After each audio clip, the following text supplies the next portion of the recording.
we're gonna start this by talking about the handhold. We're gonna talk about what happens in the arm, the body. We're gonna give you guys drills and practical stuff. But let's start talking about the hands, Miss Megan. From the leader's perspective, I like to take this finger out with what we call a pistol grip.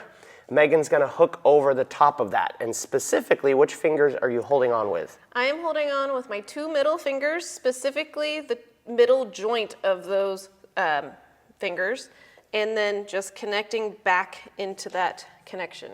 And so to humor yourself, and we've experimented with this for me for 25 years, if you start to grip with the pinky finger, just do that and feel what it feels like. It's kind of odd. And if you grip with the other side, the index finger, yeah, you'll feel, so if you kind of get that grip, bingo. And we can show it like this. Yep. See?